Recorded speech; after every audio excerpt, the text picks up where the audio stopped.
The idea that a voice can just go somewhere uninvited, like a dirty thought in a nice clean mind. Welcome back. I'm Jay. This is Real Talk, and I got a great episode for you. Ellect is back with us, but today he's going to talk about, well, it is his hip hop, but how there's more to it than you'd even understand from the first time we talked to this man. Thank you so much for being here. Thanks a lot, Jay, for having me back. It's great to be back. So real quick, I want to play your song BLM for him because I think it's a great setup to what we're going to talk about. Okay, great.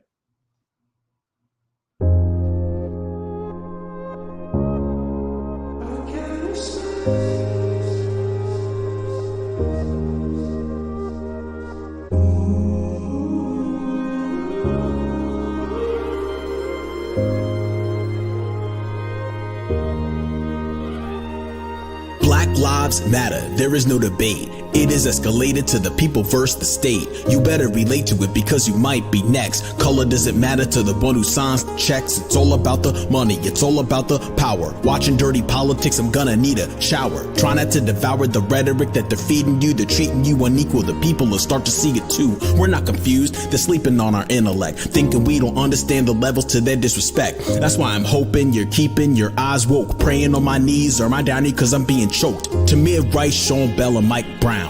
Amadou Diallo were all shot down. Freddie Gray, Walter Scott, and John Crawford. Even Sandra Bland has died unlawfully. Rakia Boyd, Eric Garner, and Trayvon. Young Mr. Martin was a victim. How are they wrong? Ayanna Jones, John Farrell, and Akai Gurley. I see my family. I wonder what the world sees. I'm not alone. I'm not the only one who's angry. I want to see some justice. The system wants to hang me. Cause I'm a young black threat in America. Land of the liberty, home of the dead. I just want a chance. I just want to see my 30s. I don't want to take another plea from an attorney. I just want my people to be free for the first time in this hemisphere since 1493. I keep it 100. The rap Wilt Chamberlain. Never gonna lose, I got a vision. I came to win. Play this tape again and you'll get everything I'm mentioning. My melanin is not a sin, so you better tell a friend. Say it loud, I'm black and proud. A million people marching, I was there to lead the crowd. Justice or else, is it just us and nobody else who can help us get out of this hell? I don't wanna sell and I don't wanna be sold. I don't wanna see us selling, so I'm gonna be bold. You cannot control me, I might be loud, but I'm free to have my voice, so I'm gonna move the crowd. My sound won't be drowned by no gun, pal. Hands up, don't shoot, arms like a touchdown. I touch ground international, worldwide, black people everywhere, open up your eyes. And I surmise the minds I impact are for the better, so don't say that I don't give back. I'm running laps around your concept of rap and how many different cultures identify as black. Identify as black.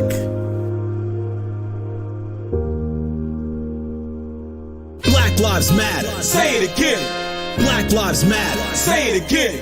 Black lives matter. Say it again. Black lives matter. Say it again. Black lives matter. My life matters. Your life matters. Our life matters. Yeah, let's go. Black lives matter. My life matters. Your life matters. Our life matters. Black lives matter. My life matters. Your life matters. Our life matters. Black lives matter. My life matters. Your life matters. Our life matters. Black lives matter. My life matters. Your life matters. Our life matters. Black lives matter. My life matters. Your life matters. Our life matters. Black lives matter. My life matters. Your life matters. Our life matters. Black lives matter. My life matters. Your life matters. Our life matters. Black lives matter. My life matters. Your life matters. Our life matters. Our life matters. No peace, no justice, no peace, no justice, no peace, no justice, no peace, no justice, no peace, no justice, no peace, no justice, no peace.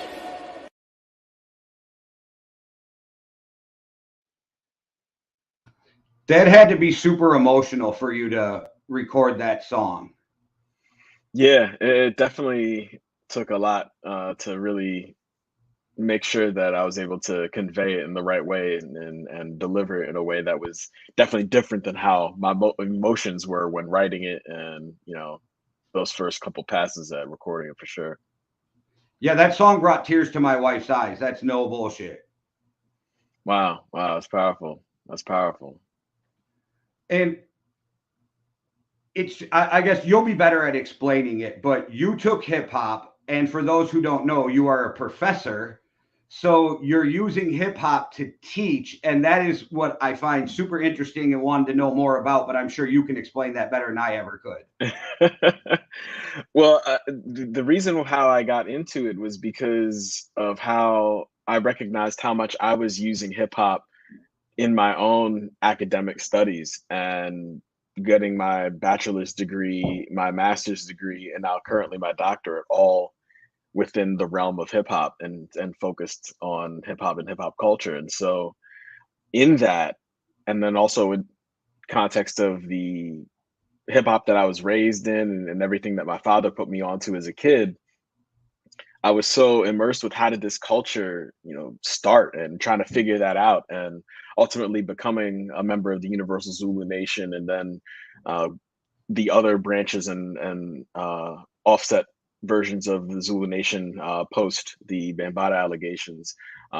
So shout out to Chosen Zulu and Zulu Union as well, that I'm also affiliated with. I was really curious about how this culture started. And so in that, I decided, out of everything that I've learned and all the people that I've met, and taking all of this knowledge and this information, how can I develop a course that can teach other people about the history of hip hop culture? And I was fortunate enough that Arcadia University allowed for me the platform to do that. And shout out to Dr. Rochelle Peterson Ansari. She was really a mentor in helping me develop this course into what it currently is today. And then I've been able to take that and now manifest it into something where I can open that up and make that more broad to the rest of the world, and be able to offer, a comparable academic experience to what I'm offering my students at the university level, to anybody who's just curious about the history of hip hop culture and wants to learn more about it. No, that's exciting for me. But for those who don't know, can you explain what the Zulu Nation is? Yeah, absolutely. So the Universal Zulu Nation was the organization that kind of defined what hip hop is as a culture, basing it around the principles of peace, unity, love, and having fun through the expression of yourself, either as a DJ, an MC, a b-boy or b-girl or breaker, um, or a graffiti writer. And so all of that encapsulated with the fifth element, which a lot of folks refer to as the knowledge. And so there's this organization that came actually out of a truce that happened on December 8th, 1971, at the Hoe Avenue Boys and Girls Club in the Bronx, where, a few days after a member of a gang called the Ghetto Brothers, was a member named Cornell Benjamin. He was known as Black Benji. He was murdered, and he was the peace counselor for this gang, the Ghetto Brothers, which was one of the largest and most notorious gangs throughout New York, and they had even spread to having affiliated chapters and such in Connecticut and Jersey, etc. But they were led by a young man named Yellow Benji, or his name was Benjamin Melendez. And so he and his brothers were the original Ghetto Brothers, and they were also a band, and they did a lot of community efforts, and they're really inspired by the Puerto Rican Socialist Party, as well as the Black Panthers and other civilly active groups of that era and that time. They didn't want to retaliate after Cornell Benjamin was murdered. And so what they decided to do, well, initially they wanted to retaliate, but then they met up with Benji's mom, and she was like, my son died for peace. Why would you then go ahead and continue to murder and kill other kids? And so they realized that wasn't the way to go. And so they ended up calling for a truce, which happened at the Hoe Avenue Boys and Girls Club. And so Africa Bambaataa was a member of the Black Spades, and a lot of the Black Spades were represented at that truce.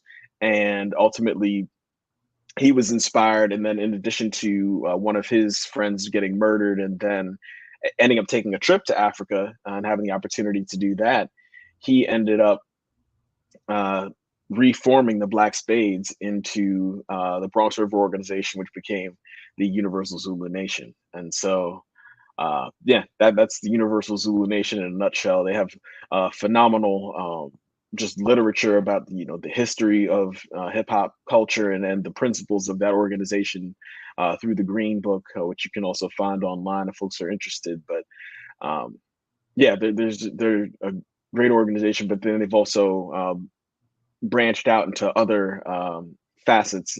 Like I'd mentioned before with Chosen Zulu and Zulu Union. Other folks who are continuing the mission and the purpose of the original Zulu Nation. And I'm just fortunate to be connected with those folks as well too. No, that's very cool. And I knew generically, but the way you explained it, you even taught me a lot more about it. So that's great. I do want to say, so when I first talked to you, it was about your music. So not until close to the end of the show did I find out you were a professor. Mm-hmm. So after we talked and I listened to Old School again, there was a couple lines in there that I would say are almost like Easter eggs that I found way more interesting. You said hip hop is more important than you know. It's my goal to make you see it because you got to grow. Right. Yep. So that's a lot of what you're doing. And then you refer to yourself as the young professor, which I'm like, oh, yeah, I see that now. And you say design the flow to reconnect and realign, chopped it up a little bit so you can see it in real time. That hit me more too. Like after I realized it. And then the one where I was like, now my man's just showing off his intellect was, I'll make you decipher my nomenclature when I spit a lecture. I was like, okay, that is, no matter how well I get to know your song, the one line I will never get out of my mouth. Like, I was reading it and could barely say it. Thanks, man. That's awesome. That's awesome. Yeah, I appreciate the breakdown of the lyrics and stuff too. I mean, yeah, that's my whole thing is just dropping different Easter eggs, but delivering it in a way that just seems so casual that you don't really realize in the first or second or even third pass that there's other layers and levels to really what I'm talking about. So yeah, that's great you picked up on that. And when you talk about hip hop is more important than you know, I feel like that's more bringing it back to what we're here talking about is like you using hip hop in education, which what do you teach exactly? So it's a first year seminar called Reading Between the Rhymes, and it's about the history of hip hop culture and then how it grew into, so it's the dual birth of hip hop. So you have the cultural birth, which we kind of talked about with, Universal Zulu Nation, the Ghetto Brothers and all. Then you have the musical birth as well with Grandmaster Flash and DJ Kool Herc and all the other pioneers. Yeah, we definitely, end up getting to Wu-Tang and everything. And there's so many folks that we talk to. I mean, you talk about, I should say, DJ Hollywood and Busy B, Lovebug, Starsky, all these folks, just to really teach people about the pioneers and the people who were really rocking these parties. Because I'd mentioned this truce that happened before. So what was able to come about from that was the fact that you have all these people able to now go across the block or go to a different neighborhood where they weren't able to go before. And you're throwing parties and you're having different house parties and different block parties and stuff where people are then, got days showing up and everybody's, every crew ended up having a DJ and a lot of them became B-boys and people just started evolving and expressing themselves through their talents. And you get a ton of graffiti writers really locking in and making all these different crews and stuff. And so all of this stuff starts happening at the same time where these parties were the new spaces, instead of it being, we're all going to link up and jump each other and be, I mean, there were still, things going on. It wasn't like the Bronx wasn't going to still be the Bronx, but at the same time, it was dramatically less than what was going on in the years prior because you had this major truce that happened. And so, yeah, there was just opportunity there. And in that opportunity was the elements that created hip hop culture. So where do you start with the hip hop culture when you teach it? Like, where is the start? Because for most of us, it's hip hop, hip it hop. You know what I mean? Yeah. When we were talking last time, I felt like you were talking, it went way farther back than that. Yeah, for sure. I mean, even with the truce, that was 8 years before you get Rapper's Delight and Sugar Hill Gang and all that. But even before that, I mean, the foundation of hip hop and that culture, it goes back to Africa, really, and it's because it all comes through expressions of culture throughout the diaspora, and so you get, you know, examples of hip hop and what is represented as hip hop through blues and through gospel and through you know, even going back to the continent and the various cultures and countries and kingdoms that were in the continent. You had so much expression through the drum and through griot. And so I'm talking to students about, you know, who the griot are and what is the concept of a griot, somebody who's a storyteller, and they're keeping tradition and narrative and history alive through poetry, through rhyme, through stories and narrative. And that's exactly what hip hop artists are doing today, or at least a lot of the best ones, in my opinion, you know, because we all got our own opinions about that. So yeah, so I really bring it back, you know, whenever we're talking about graffiti and writers and expressing yourself on the walls. I mean, we're going back to Kemet, which most people consider as, you know, ancient Egypt, but the real name of that ancient land back is they even referred to themselves as ancient Kemet, you know, because Egypt is just a Greek word that, you know, we're using to describe that land and those places. So yeah, ancient Kemetic language and Medu Neter, which was what we refer to as hieroglyphics, was our writing on the wall back, you know, 3,000, 4,000 years ago.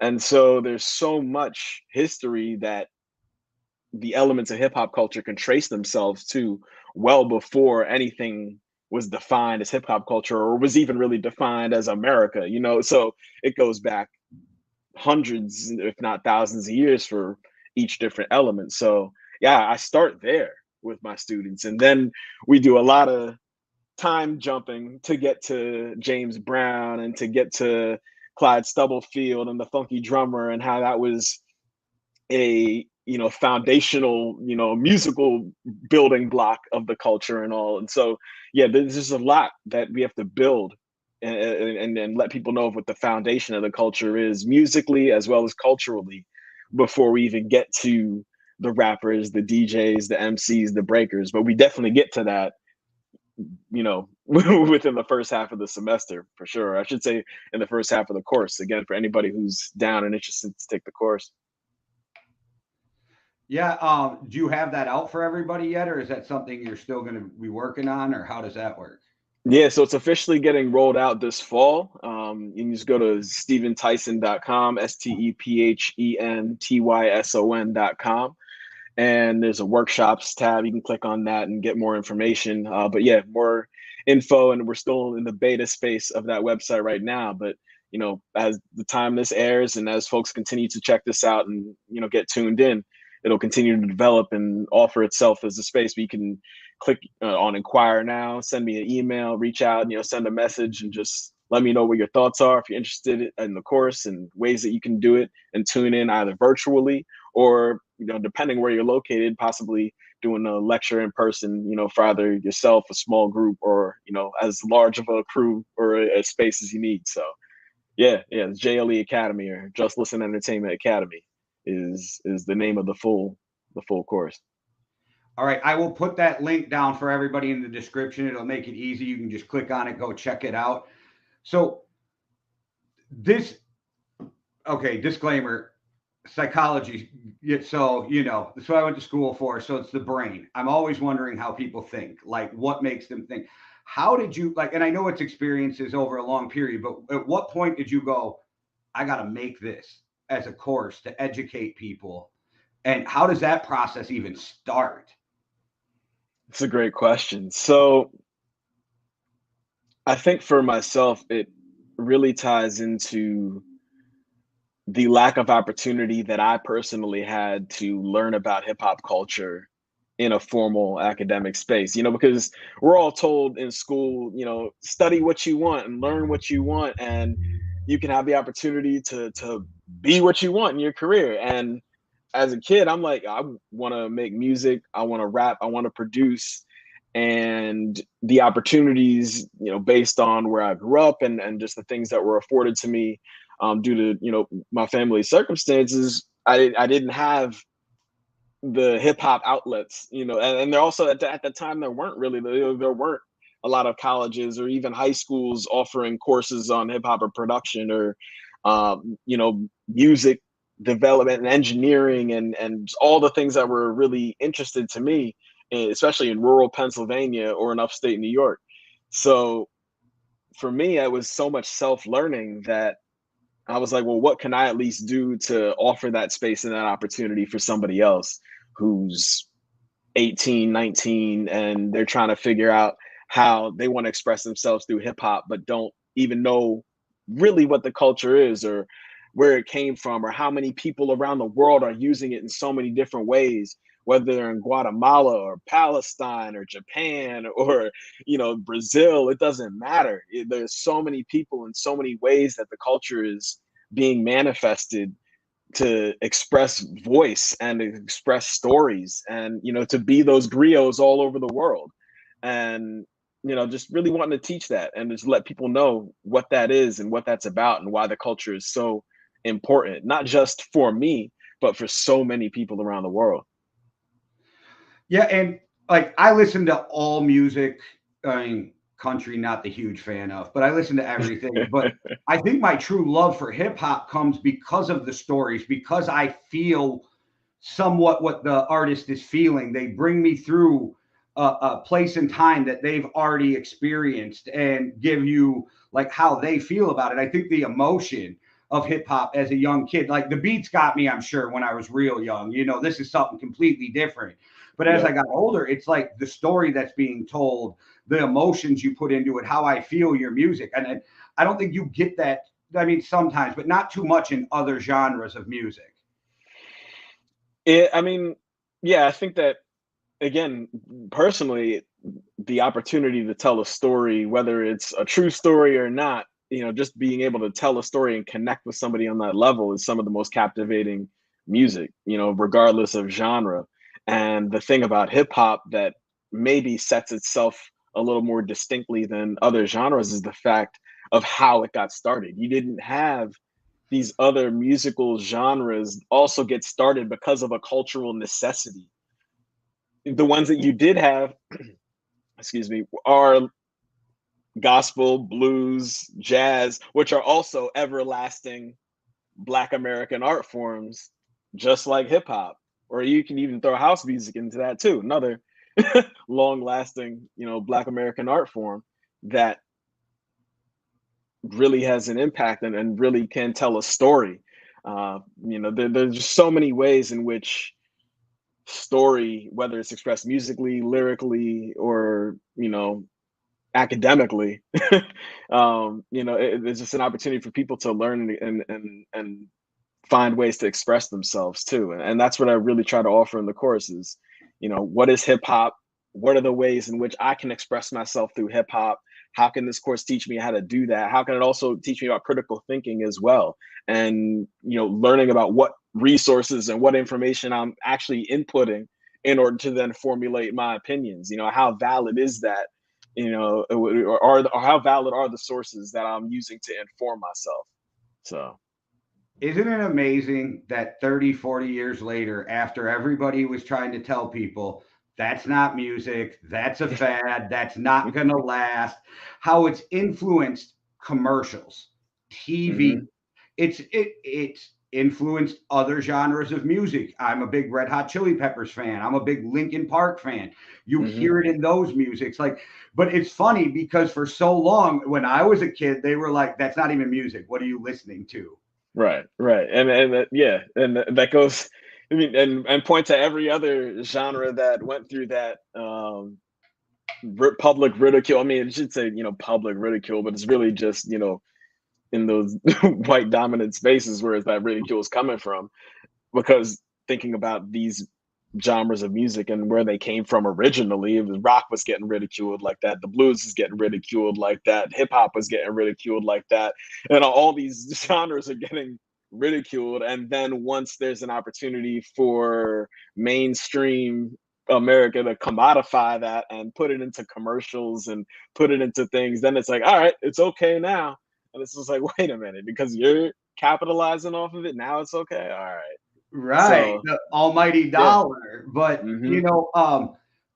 I've been called racist before for using this term, and so I'm going to double down and use it again.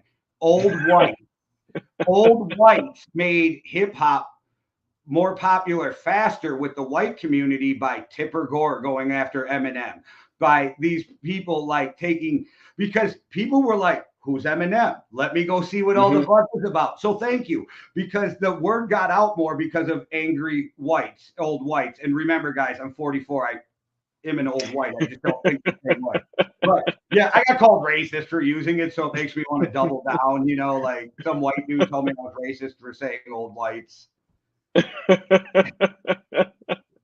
I mean, at the end of the day, like, and also a really good point. Thinking about how C. Dolores Tucker was coming at Tupac, and Yeah. Tupac ended up just as Eminem ended up eclipsing Tupac, who was the biggest selling hip hop artist of all time.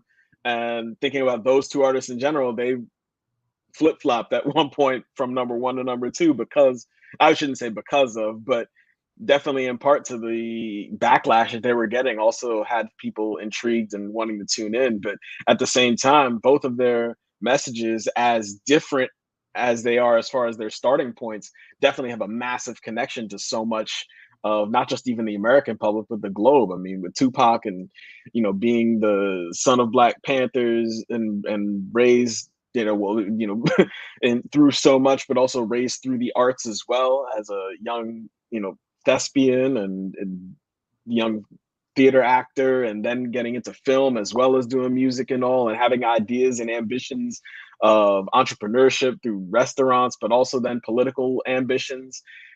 Ultimately, his assassination, so to speak, was what kind of nipped all that in the bud. But yeah, I mean, and then Eminem with being able to speak from a middle America type of white under class experience. It's like, damn, like, like we don't often hear somebody rapping in this type of way, but offering this type of story.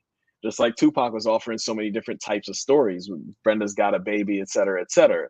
And so, yeah, I think that, yeah, you offer really good examples as far as just those types of artists and the necessity for why we connect to them, in addition to how the backlash against them also gets people tuned in too. And then they hear the stories and are like, yo, this is actually dope. I want to hear more of this. So Yeah, I feel like we lost out on so much with Tupac because of the way he grew up, but where, like, how he was educated. This guy had an education from life and from school that was a mixture most of us will never wrap our head around, because of, like, he was, from like everything I've read and seen, like, artistic was Tupac, poetry, like yep. public speaking, music. Like, I feel like we lost out on a lot with the loss of Tupac and such ridiculous violence, that. Yeah. And I'm a big believer that that whole situation could be avoided if they just had one adult in the group going, you guys, let's just get the hell out of here. But, you know, but also with what you were saying, I think another group that would have got as big as they would have without the help, but the FBI helped NWA, but NWA changed the game. So they were going to get big either way. But the FBI going after them really helped NWA too. Yeah, I mean, think about Two Live Crew, and they Oh it yeah, was Uncle the Luke. Supreme Court of it. I mean, there's so many different, and then how it's wild how Luke ended up with a really friendly buddy relationship with Janet Reno is just hilarious. um, shout out to Uncle Luke, but yeah, it's yeah. There's so many opportunities that people who are just telling their story can use the controversy against them to leverage it to be able to reach more people. So do you just bring that whole course up to present day then? Is that how that works? Or do you stop somewhere else? Or No, because even what we're talking about right now is definitely, and it all depends on, so there are various levels, and I shouldn't say levels, but there are packages and options. So it could be there's 16 courses overall. And so you could do the origin of hip hop, or how hip hop ended up spreading around the world, or the history and important and impactful graffiti writers, and how graffiti ended up moving into the fine arts space and the important figures in that, and talking about all those individuals, or even like I mentioned before, what we're talking about now with the history and origin of gangsta rap, and how that was, really referred to as reality rap, and going all the way back to Schoolie D, and talking about so many different people and places and artists and musicians, and just so many folks, regardless of the time. We also have courses that focus on misogyny and homophobia in hip hop too, which is an important conversation that often gets overlooked. And the longevity in that, or there's opportunity to even watch clips of different hip hop documentaries that came out over the last 20 years that showcase rappers that we love, really in certain spaces that were and saying certain things that are really problematic today, and showing their growth and how they might have thought or said certain things 15, 20 years ago, but this is where they are today. And how do we navigate that challenge of somebody who had done something that may have been harmful publicly in the past, and then also reconciling with that today? How do you separate, or can you separate, the art from the individual? Or there's so many different conversations and opportunities to discuss hip hop in its fullest extent that I try to offer throughout the course. So the more courses people are able to take, the more opportunity there is for discussion in a variety of different topics. As you're talking, like, this is how you're hitting me with what you're doing is, as you're talking, I'm literally remembering scenarios in my life that fall into it. So like when you said misogyny and hip hop, one of my friends who was my neighbor growing up, when we were going to high school, used to hide his Doggy Style CD, Snoop Dogg, in my car, and then grab it before school because his mother wouldn't allow him to listen to it because of how Snoop referred to women. Right. And that's real. I mean, yeah, my mom wasn't a fan of that either. I'll tell you that right now. And my dad wasn't either. So like, he'd be like, all right, you get the clean version of the CD. I'd be like, oh. but it was what it was. And so, yeah. So, as a kid, definitely. And then that's another conversation that, is definitely a conversation piece, and draws a lot of, thought and discussion, is, what about kids, and what is the impact or influence of language, and how people are referring to one another on kids? Is that stuff that can just be washed over as entertainment, or does that actually have an influence on how people are connecting and communicating with one another? And yeah, there's just a lot of debate around that too. So yeah, and no matter what anybody's philosophy is on if it affects or whatever, at some point, though, it does fall back onto the supervision of the child before it falls on Marilyn Manson for the reason of course Columbine happened, or you know what I mean? We scapegoat people so quick in this country, like it's them, get away from me. Yep. That's very true. That's again, that's a whole part of the discussion for sure. So what are the like the class discussions like? They gotta be off the chart, like fun, entertaining, educational. It's gotta be great. Yeah. So I mean, at the university level, it's really cool because I'm doing it with first year students, and so I also teach a version of it that's contained at the graduate level in the International Peace and Conflict Resolution program at Arcadia University as well too. So the first year seminar is where I'm dealing with typically 18 and 19-year-old students. It's always interesting hearing who they love and appreciate as artists, and how they think that they compare to Cool G Rap or Run DMC or Rakim, KRS, Chuck D, all these artists, and some of them know about it because they have older siblings or parents that are putting them onto it every now and again. But most of them, or at least most of the students that I've had so far, are like, oh wow, like who is this? What is this? They talked about this, they said that. It's like, yeah, it's been going on for a long time now. Like like Trippie Redd is not the newest art, is not the end all be all when it comes to it. And that's no shade to Trippie Redd at all. Trippie Redd's a phenomenal artist, but there's lineage and legacy. You can take artists back to who inspired them, how they were inspired, the impact that Lil Wayne had on so many artists that inspired other layers and generations of artists.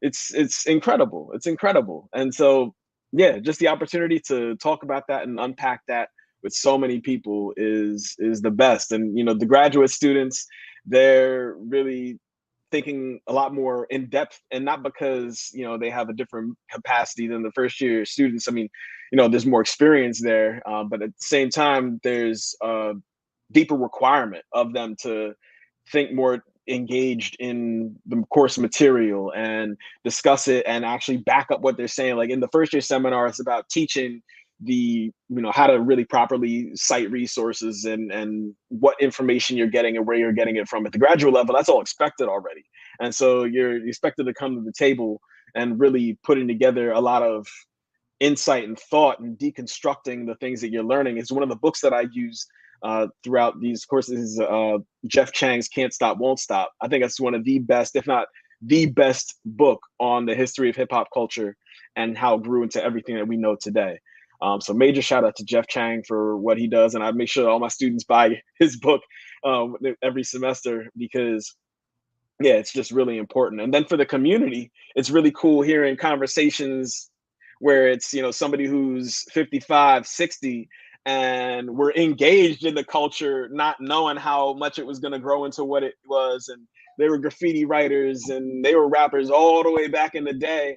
And then now it's like, oh, wow, like we were just doing what we were doing. And then they're talking with somebody who's 16, 17, 18, and really engaged. Be like, oh, I was your age. We were creating this culture. So what can you do with it? How can you take it and level it up? And all these other things. Like it's really cool to see those conversations go down. And how many different, in all of these spaces, I think it's really cool. One of the coolest things about it is the insight that women have as well. And just thinking about how important and impactful women have been, again, going back to the gangs and not many people even think about how many women were involved in a lot of these gangs and the roles that they played and how they also helped to navigate and create spaces of peace and truce. But we're also themselves graffiti writers and breakers and MCs that we just don't often hear about. I mean, the first female MC to ever rap on, the first MC, I shouldn't even say female, the first MC to ever rap on Saturday Night Live was the Funky 4+1, so like, and she was out there up front doing her thing. And so there's so many women who have also had an impact, and just hearing their experiences and also hearing how hip hop has impacted them too, really adds to the conversation and makes it even more robust than, it often is, because so many people think of hip hop as such a male dominated space, but there is so much more equity that really exists within the culture, and even to folks who are non-binary or non-conforming as well too. So. Yeah, and with the females, man, I remember I grew up on MC Light, Debrat, Silk. I was like, but there wasn't as many as you see now, and it's still harder for them because, like, as somebody who does these shows and follows Turf Tales, and like a lot of things that I hear from the female artists is we don't get pushed as hard as the guys. We don't get the people behind us as hard as the guys. So there is some still feeling like that, but I think that's getting better. And my question to you is, when you were talking about how students go back to like Lil Wayne or whoever it is, and I better be careful. I got crushed for my Lil Wayne comment, but I said he wasn't in my top 20. That did not go over well with some people, but he's definitely in mine. Definitely. But see, I go back, like, it's not the shit on him, but it's like, for me, it's Rakim, MC8. Like, I'm older though, so there's a lot leading up to where I would get to Lil Wayne. So I just feel like it's almost a time thing less than a music thing for me, because the more nostalgia. But you feel like it seems like every generation has almost their Tupac, their for sure. Eazy-E, whoever you want it to be. Like, so they're going to look at it different than me, who's 44.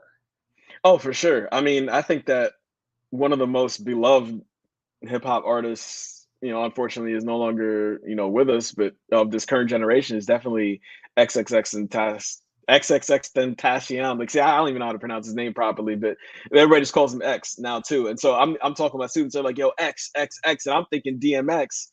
And they're actually talking about right away. Right, and you're thinking Exhibit, yeah. And they're like, no, we're talking about XXXTentacion. And I'm like, oh yeah, that's right. You know, when there's just different generations and different spaces, but it keeps me aware and fresh. And so I was getting put on his music, and like, all right, I understood why they enjoyed and liked his music. And it's just unfortunate that he is no longer with us, able to, you know, to do that. I think that Juice World is another person who is really influential, and unfortunately is no longer able to be with us in order to create new music. But yeah, the current generation, you know, they also still really appreciate. Not, you know, shout out to Trippie Redd. I mentioned him before. Other artists like, you know, NBA YoungBoy is definitely still influential to artists today. But, you know, I should say, well, YoungBoy never broke again, because I guess the NBA had to switch that up for him. But yeah, there's so many different artists right now that, you know, you can look at, and, you know, whether it's a Lil Baby or Gunna or anybody, and see the lineage, and the folks who were, whether or not it's a direct influence for that artist personally, but just as far as their artistry, you can see the legacy and how that traces back to artists who preceded them. So myself included. So Yeah, another person who pops to my mind is, I loved his music, but I didn't realize how many people he had touched in his life till he passed, and it was Nipsey Hussle. oh, for sure. For sure.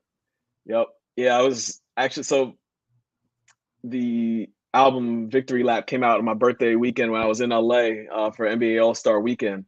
And being out there and seeing the energy that that city had for that man, I was like, yo, Nipsey is about to be on a completely other level. And it was so unfortunate that just, you know, 2 years later or so, um, you know, he's murdered, and what happened to him happened, because he definitely was somebody who, you know, you can go back and watch any of his interviews right now and be informed and motivated and inspired.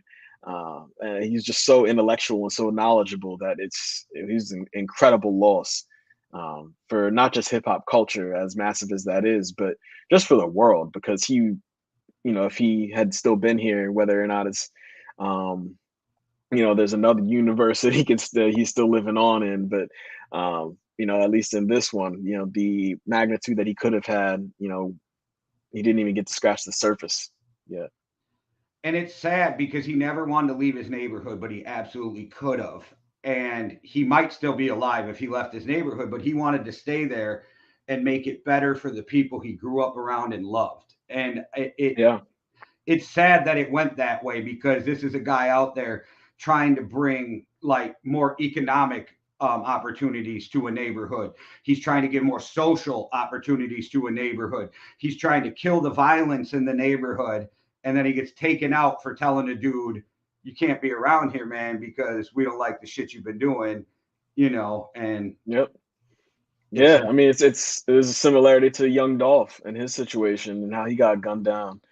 I mean, it's just, you know, people just trying to do right, and everybody's so caught up, you know, justifiably or unjustifiably, everybody's still just caught up in just how wild this world is right now, that, you know, yeah, art. people take it out on the most innocent, or, you know, the most undeserving, and it's just really unfortunate.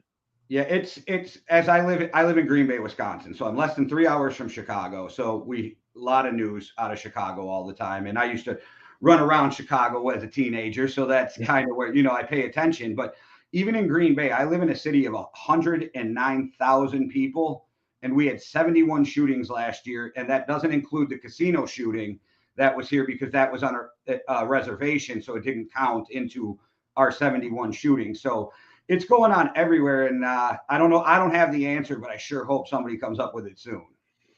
Oh, most definitely. And, you know, I only do every day. I mean, whether or not it's just even thinking or reflecting on the students that we've lost just this year in Philadelphia, but just the people in general. How many, like, I mean, you know, in my work, you know, again, so in addition to all this teaching stuff, I'm also a program director at City Year Philadelphia.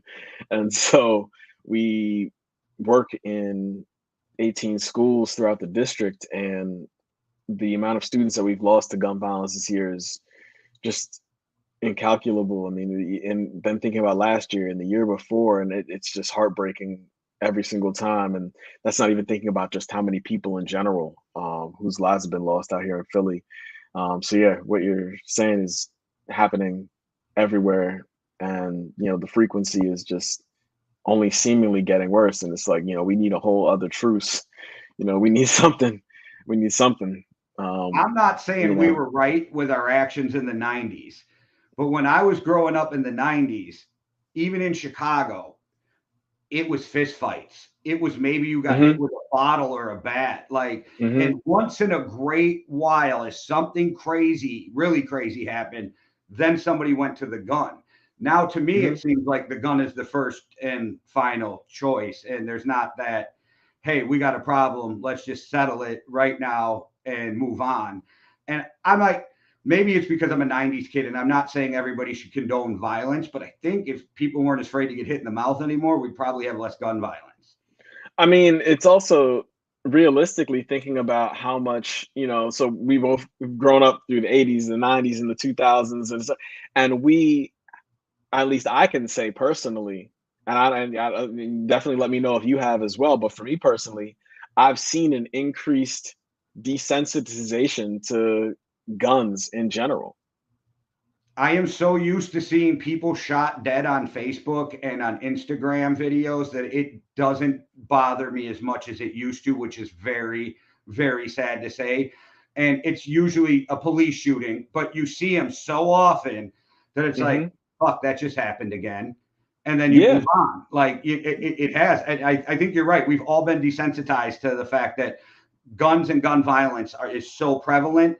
We have mass shootings all the time, and it's like, oh shit, 20 people dead. What's for dinner? Right. And then we think about, how, and for everybody it's ever, but just thinking, and I'm trying to speak as broadly as I can without trying to condemn any specific thing, but just thinking, if anybody is able to think individually about the ways in which you could possibly be desensitized to gun violence and just brutality in general. How many things are you absorbing through your senses, however that is, that are incredibly violent, incredibly, horrific, and over and over and over, whether it's popular or it's because you have an interest, it's over and over and over again. And then now it's just like, oh, okay, okay. But but it's real things happening. And it's like, but those real things can often seem as realistic as the fake things that are being consumed over and over again. So that's why for me, teaching about the history and the purpose of hip hop culture. I mean, it was founded to end the violence and the brutality that by these teenagers. It was teenagers saying, "Yo, we got to stop this." Because all I'm seeing in Philly right now is teenagers killing each other all over the place, and it's just like it's up to them, just like it was up to the Ghetto Brothers and all these other gangs back in the day, being like, "Yo, we have to stop this." And so right now, it's like what the only thing I feel like, or one of the things I feel like I can do, is at least inform people about the ways in which they can use their voice and their space in this world, even if you're just a teenager or quote unquote just a teenager, that you can actually have an impact and change some things because you don't have to live in the world the way that it is right now. And that's exactly what these kids did, that helped to create the space that led to something as dope as hip hop culture. So if these kids are able to do that again, who knows what could come out of that? What awesome next thing could come out of that? And that's the hope in all of this, is just trying to plant those seeds, because something's got to come out of this. Because I know that people were thinking just like us back in the 70s, like, yo, they're tripping right now. Like all this violence is out of control. Something's got to come out of this. And hip hop did. And so now it's even more chaotic and violent, or at least it seems, than it was then. And something's got to come out of this too. So, But and it's amazing. If you reach one student per semester, if you reach one person while talking to me, then you're making huge strides. And the way you're doing it, and I'm not comparing you and David Simon to the same person, but like what I'm saying is you could reach somebody. So The Wire to me is the greatest TV show ever made because it doesn't glorify shit. It just right. lays it out there. But I have two friends who, so just quick funny backstory. One of the guys is from Cabrini Greens, which anybody from Chicago knows they tore down, but it was the worst projects in Chicago at the time. And Mm-hmm. so he grew up, moves to Wisconsin. I get locked up when I'm 18. We end up meeting each other in prison. Fast forward, I turn 30. I moved to Green Bay. He happens to be my neighbor across the street. Find out him and somebody who's very close to me now, too. After he got out, he was still doing some bullshit, right? He was out selling drugs and doing whatever. These motherfuckers watched The Wire because they were selling together and they're brothers. They quit. The Wire made them quit selling drugs. So, like, I'm just saying, like, if you reach one person like that when you're teaching, like, you're doing an amazing thing for the future, because that whole pay it forward, right? You teach somebody who teaches somebody else something, who remembers something that means something to somebody else. I think that's the only way we get there, is just a bunch of people trying to move the goalposts forward and hoping that everybody just keeps paying it forward. Yeah, that's all it is too, because we got a finite amount of time that we're gonna be here. So let's do what we can with what we got, but we also got to do what we can to teach and empower others to maximize what they can, long after we're gone. Most definitely. And I felt like it was my job as a father to make sure my daughter grew up better than me, which so far so good, right? Like, not the same mistakes, not whatever. But you said something earlier with your course, you want to teach critical thinking. That is one thing I always taught my daughter too. Like, I am not teaching you what to think. I'm trying to teach you how to think. Precisely. Like, your choice if you believe in God, your choice what your morals and belief system are. But I want to give you the foundation that you have to make those choices and not just be manipulated because something on TV said it or the government said it or however it goes. So I think that's all we can do, is try to teach the generation under us to just think for themselves and hope we put enough morals into them that the thought process comes out better. Yeah, I completely agree. So what do you got moving forward? Because, like, you're doing stuff in the high school or in the schools, you're doing stuff in your professor in college, you're dropping dope music with professional ass videos. Let me tell you, I am on the rabbit hole of YouTube all the time. Once somebody gets big, as shitty as it sounds, I'm almost like, yeah, I'm done.